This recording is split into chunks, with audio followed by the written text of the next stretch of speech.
Hello students, আজ আমরা class 9 তাপ অধ্যায় সম্পর্কে কিছু আলোচনা করব।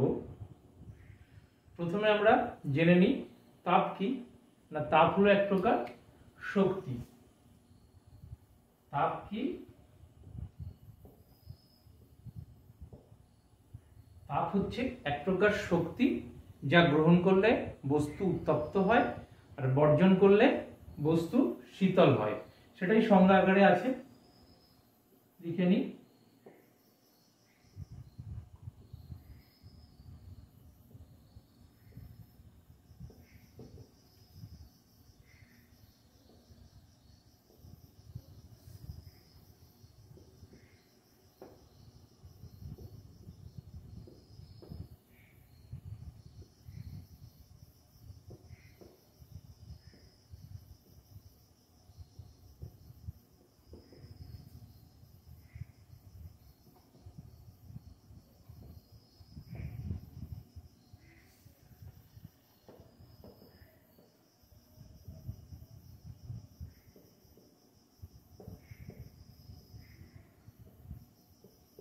কি লিখলাম?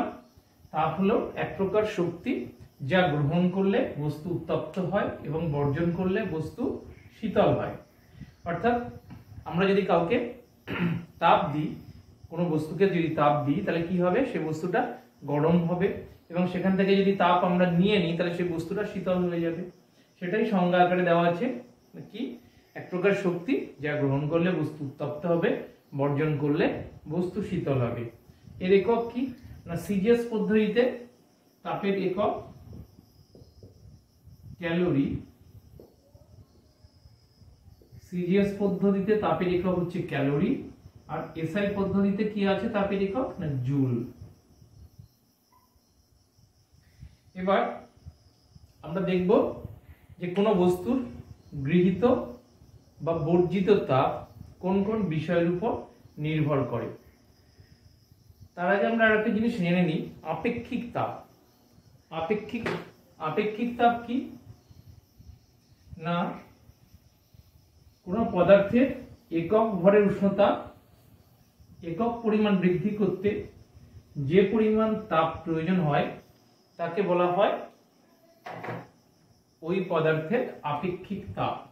তাহলে আপেক্ষিক তাপ কি বললাম?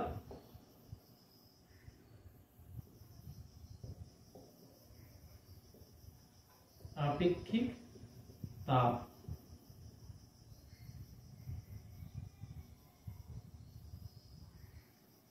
কোন পদার্থের একক ভরের উষ্ণতা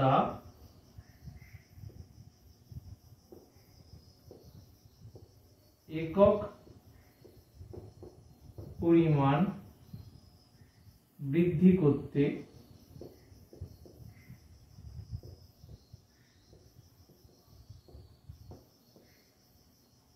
যে পরিমাণ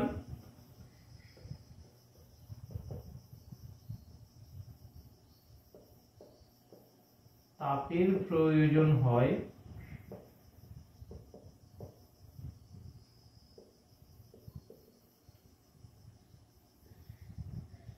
তাকে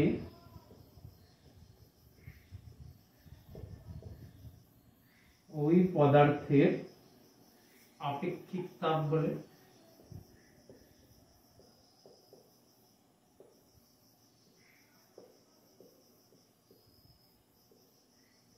কি লিখলাম না, কোন পদার্থের একক ভরের উষ্ণতা একক পরিমাণ বৃদ্ধি করতে যে পরিমাণ তাপের প্রয়োজন হয় তাকে ওই পদার্থের আপেক্ষিক তাপ বলে।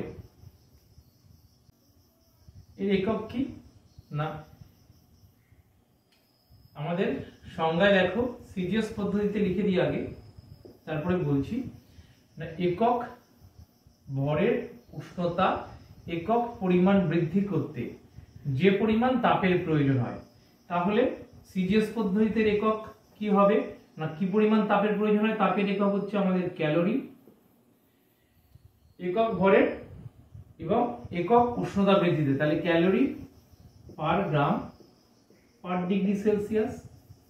এসআইতে কি হবে না, এটা joule per kilogram per kelvin. তাহলে কোনো পদার্থের একক ভরের উষ্ণতা একক পরিমাণ বৃদ্ধি করতে যে পরিমাণ তাপের প্রয়োজন হয় তাকে ওই পদার্থের আপেক্ষিক তাপ বলা হয়। আপেক্ষিক তাপকে আমরা এস অক্ষর দিয়ে প্রকাশ করি।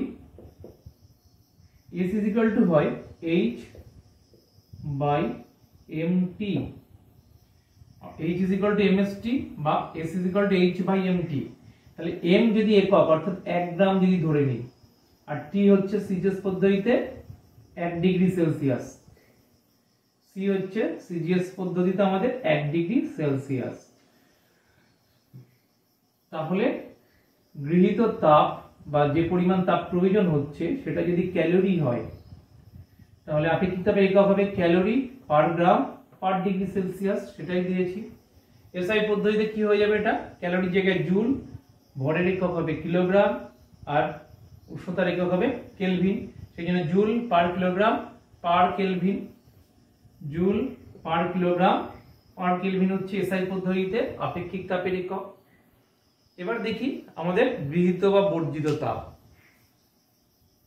দুটো বস্তুকে পরস্পরের সংস্পর্শে রাখলে, ধরো এটা আমাদের এ বস্তু আর এটা আমাদের বি বস্তু, এদের দুজনকে যদি আমরা টাচ করিয়ে দিই, পরস্পরের সংস্পর্শে নিয়ে আসি, তাহলে কে তাপ দেবে আর কে তাপ নেবে এটা ঠিক করে দেয় হচ্ছে বস্তু দুটোর উষ্ণতা। এটা আমরা আগেও জেনে এসেছি। উষ্ণতা কাকে বলছে না, দুটি বস্তু পরস্পরের সংস্পর্শে থাকলে কে তাপ দেবে আর কে তাপ নেবে যা ঠিক করে দেয় সেটাই হচ্ছে বস্তুর উষ্ণতা। বা বস্তুর উষ্ণতা হচ্ছে বস্তুর এমন এক তাপীয় অবস্থা যা ঠিক করে দেয় দুটি বস্তু পরস্পরের সংস্পর্শে থাকলে কে তাপ দেবে আর কে তাপ নেবে। এটাও তোমরা সংজ্ঞা আকারে মুখস্থ করে রাখতে পারো। উষ্ণতা কাকে বলছে,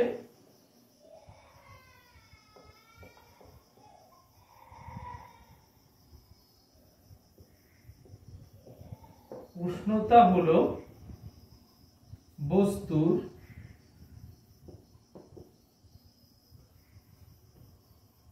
এমন এক তাপীয় অবস্থা যা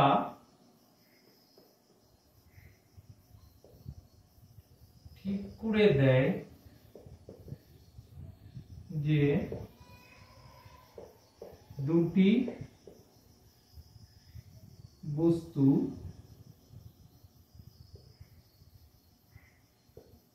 পরস্পরের সংস্পর্শে থাকলে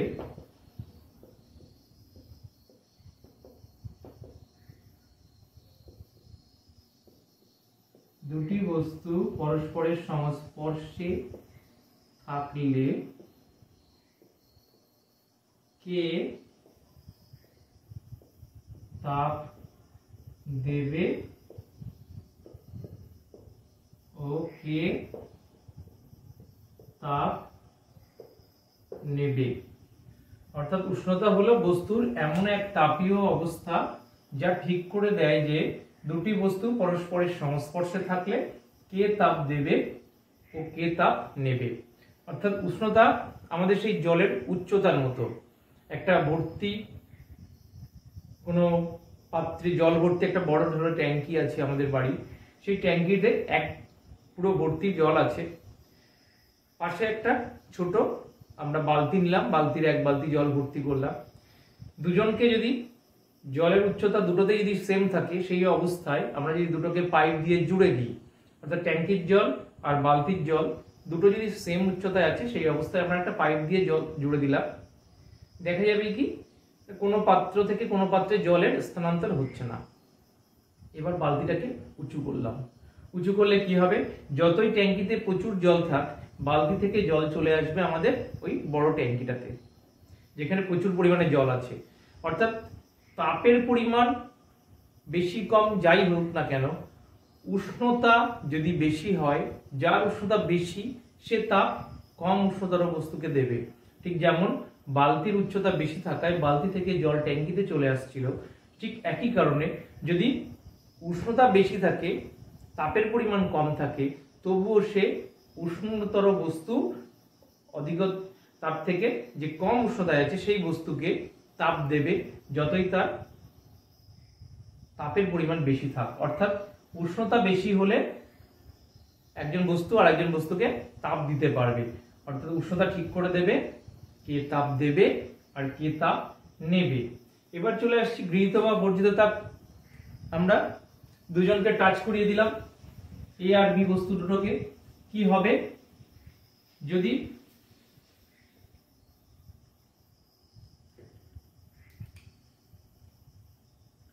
দুটো বস্তুকে যদি টাচ করিয়ে দিই এবং তাদের মধ্যে উষ্ণতার পার্থক্য যদি টি হয়, অর্থাৎ এটা যদি T2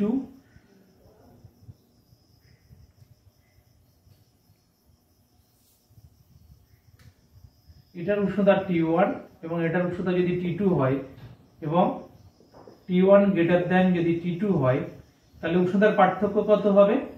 T1 মাইনাস T2। এটা হচ্ছে এ আর বি এর উষ্ণতার পার্থক্য। তাহলে গৃহীত বা বর্জিত তাপ কি হবে? কি পরিমাণ তাপ গ্রহণ বা বর্জন হবে? H is equal to mst।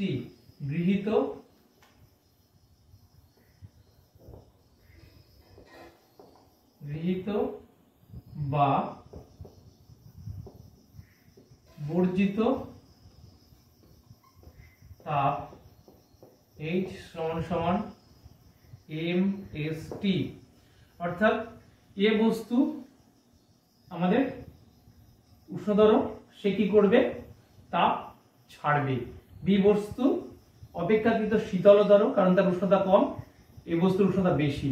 এর ভর যদি m1 হয় আর এর ভর যদি আমাদের m2 হয়, তাহলে প্রথম বস্তু অর্থাৎ এ কি পরিমাণ তাপ ছাড়বে?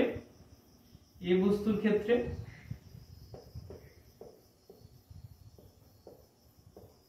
ক্ষেত্রে কি হবে?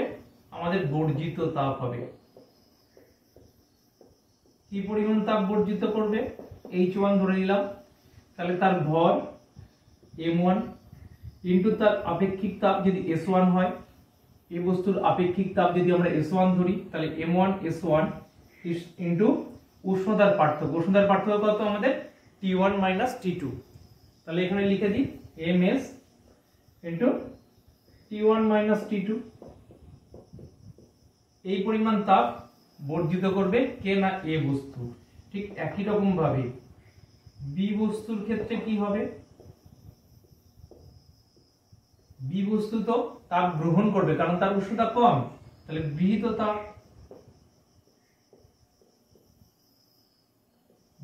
তাপ কি হবে? এটাকে যদি আমরা H2 ধরি, তাহলে তার ভর m2 ইনটু তার আপেক্ষিক তাপ যদি S2 ধরা হয় ইনটু উষ্ণতার পার্থক্য। এটাও কিন্তু সেই সেম হবে T1 মাইনাস T2। অর্থাৎ যে তাপ দিচ্ছে আর যে তাপ নিচ্ছে তাদের উষ্ণতার পার্থক্য T1 মাইনাস T2। সেই জন্য এবার দেখো, এরা দুজন পরস্পরের সংস্পর্শে এসে একজন তাপ দিচ্ছে আর একজন তাপ নিচ্ছে। এবার এরা যদি বাইরে কোথাও তাপের আদান প্রদান না করে, তাহলে কি হবে? এ বস্তু যে পরিমাণ তাপ ছাড়বে, বি সেই পরিমাণ তাপ গ্রহণ করবে। আর এটাই আসছে আমাদের ক্যালোরিমিতির মূলনীতি। ক্যালোরিমিতির মূলনীতি কি? দুটো বস্তু পরস্পরের সংস্পর্শে আসলে উষ্ণ বস্তু দ্বারা বর্জিত তাপ সমান সমান শীতল বস্তু দ্বারা গৃহীত তাপ, যদি তারা পারিপার্শ্বিকের সঙ্গে তাপের আদান প্রদান না করে থাকে। আমরা সেটাই লিখবো। অর্থাৎ উষ্ণ বস্তু এখানে বর্জিত তাপ এটা, আর শীতল বস্তুর গৃহীত তাপ এটা। এরা দুজন সমান হবে, কারণ উষ্ণ যতটা ছাড়বে শীতল ঠিক ততটাই গ্রহণ করবে। তাহলে আমরা লিখে নিই ক্যালোরিমিতির মূলনীতি। এখান থেকেই লিখে দিই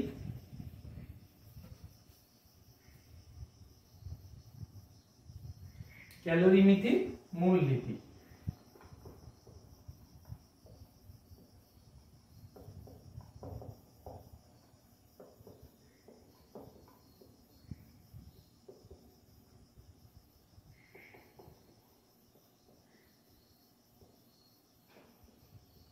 ক্যালোরিমিতির মূলনীতি কি না? পারিপার্শ্বিকের সঙ্গে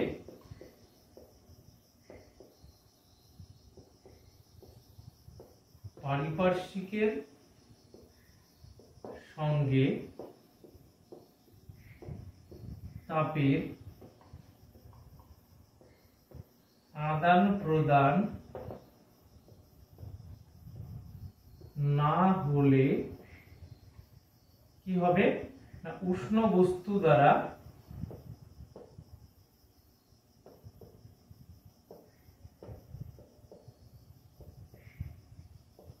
বর্জিত তাপ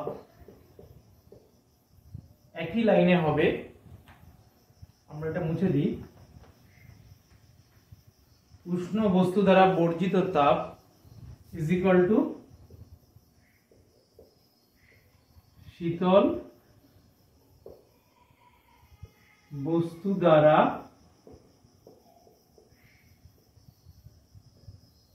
গৃহীত তাপ। তাহলে কি বললাম, পারিপার্শ্বিকের সঙ্গে তাপের আদান প্রদান না হলে আমাদের উষ্ণ বস্তু দ্বারা বর্জিত তাপ সমান সমান শীতল বস্তু দ্বারা গৃহীত তাপ। সেটাই হওয়া উচিত। পারিপার্শ্বিক পরিবেশ যদি তাপ না নেয়, উষ্ণ বস্তু যে পরিমাণ তাপ ছাড়বে ঠিক শীতল বস্তু সেই পরিমাণ সেই তাপই গ্রহণ করবে। এটাই আমাদের ক্যালোরিমিতির মূল নীতি। এরপর আমরা চলে আসছি লিন তাপে। লিন তাপ কাকে বলছে? লিন তাপ একক ভরের কোনো পদার্থের উষ্ণতার পরিবর্তন না করে শুধুমাত্র অবস্থার পরিবর্তন করার জন্য যে পরিমাণ তাপ প্রয়োগ বা নিষ্কাশন করতে হয় সেই পরিমাণ তাপকে বলা হয় ওই পদার্থের ওই অবস্থার পরিবর্তনে লিন তাপ। আমরা লিখে নিই, তারপর ব্যাখ্যাটা বুঝছি।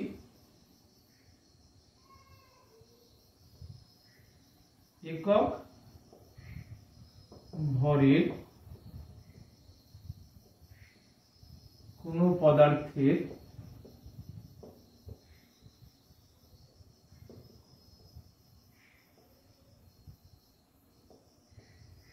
উষ্ণতার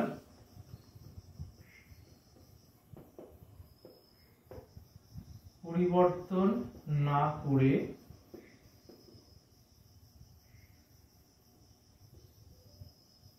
শুধুমাত্র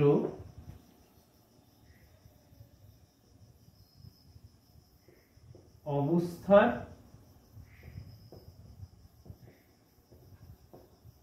পরিবর্তন করার জন্য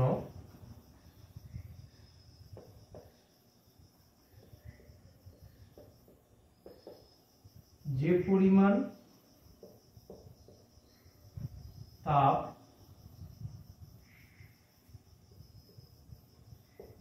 প্রয়োগ বা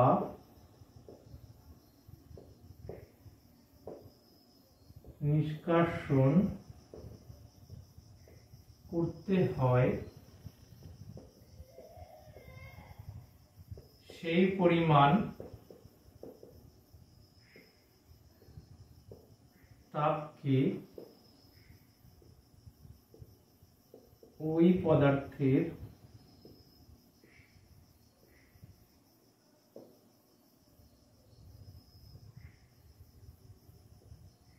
ওই অবস্থার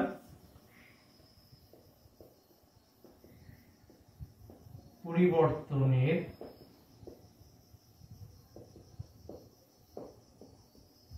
লিন তাপ বলে।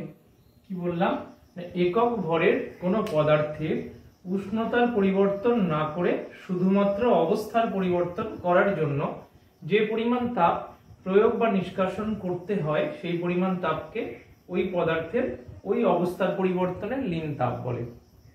কিরকম হচ্ছে, যদি ধরো আমরা ফ্রিজ থেকে এক খণ্ড বরফ বের করে গ্লাসে রেখে দিলাম, কিছু সময় পরে দেখা যাবে কিছুটা বরফ গলে জল হয়েছে আর কিছুটা বরফ তখনও আছে, এবং একসময় আস্তে আস্তে বরফটা ছোট হতে থাকবে এবং পুরোটা একসময় জলে পরিণত হবে।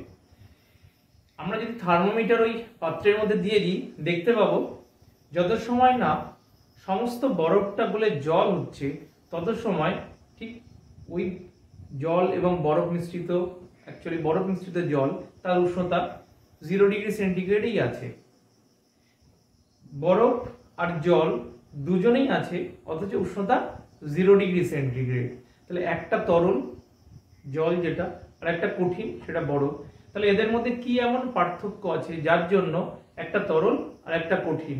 আমরা থার্মোমিটারে পাঠ দেখছি 0°C, তাহলে তরল এবং কঠিনের মধ্যে নিশ্চয়ই কিছু সম্পর্ক আছে যার জন্য একজন তরল আর একজন কঠিন। সেটা ক্যালকুলেট করলে দেখা যায় পরীক্ষালব্ধ ফল থেকে যে 1 গ্রাম বরফকে 0°C উষ্ণতার 1 গ্রাম বরফকে 0°C উষ্ণতার 1 গ্রাম জলে পরিণত করতে 80 ক্যালোরি তাপ দিতে হবে। অর্থাৎ এক টুকরো বরফ যার উষ্ণতা 0°C এবং তার ওয়েট হচ্ছে 1 গ্রাম, তাহলে তাকে যদি আমরা 80 ক্যালোরি তাপ দিই তবেই সে 0°C উষ্ণতার 1 গ্রাম জলে পরিণত হবে। অর্থাৎ আমরা কঠিন থেকে তরলে হয়ে গেলাম, অবস্থার পরিবর্তন হলো। সেটাই বলেছি যে পরিমাণ তাপ প্রয়োগ বা নিষ্কাশন করতে হয় কার জন্য? অবস্থার পরিবর্তন করার জন্য, কিন্তু উষ্ণতার কোনো পরিবর্তন হয় না। সেটাই বলেছি একক ভরের কোনো পদার্থে উষ্ণতার পরিবর্তন না করে, উষ্ণতা 0° ছিল, ফার্স্ট 0° ছিল, সেটাই পরবর্তীতে 0°তেই আছে। শুধুমাত্র কি হলো? কঠিন থেকে তরল হলো। এটাকেই বলা হচ্ছে আমাদের অবস্থার পরিবর্তনের লীন তাপ, অর্থাৎ উষ্ণতার পরিবর্তন না করে শুধুমাত্র অবস্থার পরিবর্তন করা হচ্ছে। একক কি? সিজিএস পদ্ধতিতে লীন তাপের একক, যেহেতু একক ভরের কোনো পদার্থের উষ্ণতার পরিবর্তন না করে শুধু অবস্থার পরিবর্তন করার জন্য গৃহীত তাপ, তাহলে কি হবে? সিজিএস পদ্ধতিতে এর একক হচ্ছে ক্যালোরি পার গ্রাম। যেমন জলের ক্ষেত্রে বরফ গলনের লীন তাপ হচ্ছে 80 ক্যালোরি পার গ্রাম। এসআইতে আমাদের জুল পার কিলোগ্রাম, এসআই পদ্ধতিতে আমাদের জুল পার কিলোগ্রাম, আর সিজিএস এ ক্যালোরি পার গ্রাম। তাহলে লীন তাপ এবং লীন তাপের একক আমরা পেয়ে গেলাম। এছাড়াও আছে কি আমাদের অবস্থার পরিবর্তনের লীন তাপ, কি কঠিন থেকে তরল, ঘনীভবনের লীন তাপ আছে, বাষ্পীভবনের লীন তাপ আছে। একই রকম সংজ্ঞা হবে, শুধুমাত্র অবস্থার পরিবর্তন ঘটবে, উষ্ণতার কোনো রকম পরিবর্তন এখানে হবে না। এরপর দেখে নিই আমরা লীন তাপের মাত্রা। লীন তাপের মাত্রা কি? লীন তাপের মাত্রা কি হবে? তাপের মাত্রা বাই ভরের মাত্রা। তাপের মাত্রা কি? আমাদের m L² T⁻²। এটা হচ্ছে আমাদের তাপের মাত্রা বাই ভরের মাত্রা, ভরের মাত্রা m। তাহলে কি আসবে আমাদের? L² T⁻²।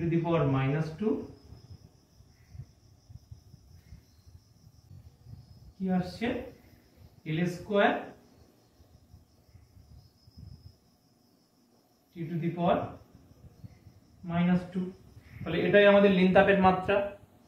এরপর আসছি কার্য ও তাপের তুল্যতা সংক্রান্ত জুলের সূত্র। কি? কার্য ও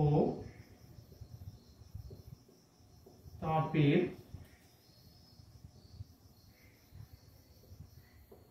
তুল্যতা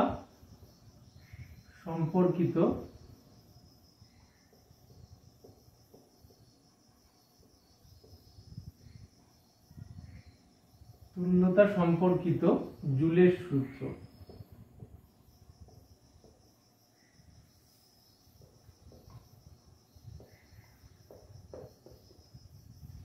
কৃতকার্য এবং রূপান্তরিত তাপের মধ্যে যে সম্পর্ক, কার্যকে যদি সম্পূর্ণরূপে তাপে রূপান্তরিত করা যায় তাহলে কৃতকার্য এবং রূপান্তরিত তাপ পরস্পরের সমানুপাতিক। এটাই হচ্ছে জুলের সূত্র। কি বলছে না, কার্যকে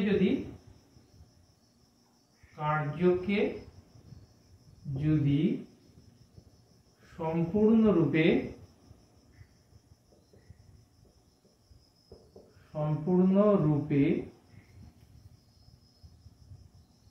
তাপে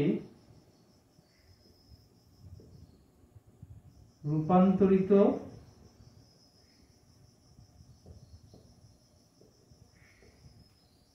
করা যায়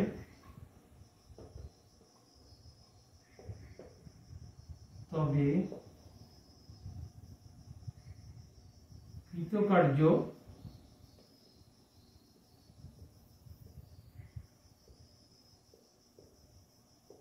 এবং রূপান্তরিত তাপ পরস্পরের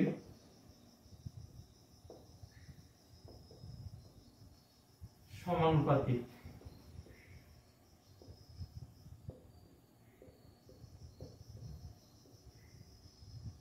কার্যকে যদি সম্পূর্ণরূপে তাপে রূপান্তরিত করা যায় তবে কৃতকার্য এবং রূপান্তরিত তাপ পরস্পরের সমানুপাতিক। তাহলে জুলের সূত্র আমরা কি পেলাম? কার্যকে যদি সম্পূর্ণরূপে তাপে রূপান্তরিত করা যায় তবে কৃতকার্য এবং রূপান্তরিত তাপ পরস্পরের সমানুপাতিক। যদি W কৃতকার্য আর H উৎপন্ন তাপ হয় তাহলে জুলের সূত্র বলছে W সমানুপাতিক H। এবার আমরা এখান থেকে কি লিখতে পারি? W is equal to JH, যেটাকে বলা হয় ধ্রুবক বা আমাদের ভেদ ধ্রুবক, ভেদের নিয়ম অনুসারে। আর এটাকে স্পেশালি নাম দেওয়া হয় এই সূত্রের ক্ষেত্রে, বা এখান থেকে আমরা এটাকে পাই W is equal to JH, আর যেকেই বলা হয় তাপের যান্ত্রিক তুল্যাঙ্ক, যেকে বলা হচ্ছে আমাদের তাপের যান্ত্রিক তুল্যাঙ্ক।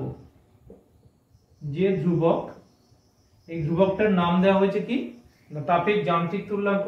এখান থেকে আমরা যে সংজ্ঞা বা তাপের যান্ত্রিক তুল্যাঙ্কের সংজ্ঞা পেতে পারি J is equal to W by H। J is equal to ধ্রুবক, এটাকে আমরা বলি তাপের যান্ত্রিক তুল্যাঙ্ক। আর J is equal to W by H, এখান থেকে তাপের যান্ত্রিক তুল্যাঙ্কের সংজ্ঞা পাই না একক পরিমাণ তাপ উৎপন্ন করতে যে পরিমাণ কৃতকার্য করতে হয় তাকেই বলা হয় তাপের যান্ত্রিক তুল্যাঙ্ক। তাহলে কি সংজ্ঞা হচ্ছে না একক পরিমাণ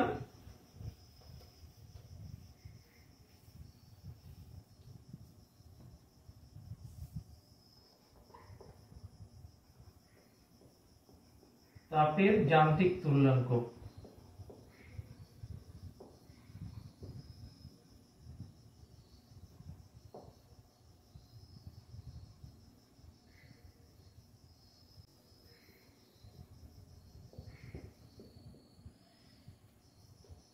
H একক পরিমাণ তাপ মানে H is equal to যদি 1 হয় তাহলে J is equal to W হয়। সেক্ষেত্রে আমরা বলতে পারি না একক পরিমাণ তাপ উৎপন্ন করতে যে পরিমাণ কার্য করতে হয় তাকে বলা হয় তাপের যান্ত্রিক তুল্যাঙ্ক। একক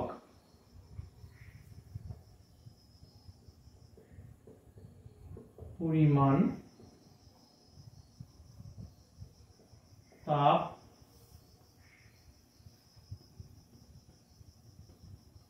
উৎপন্ন করতে যে পরিমাণ কার্য করতে হয়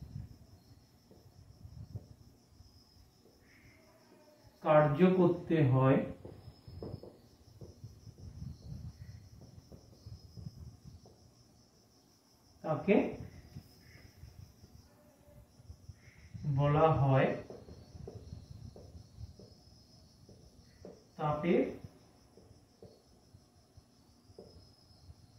যান্ত্রিক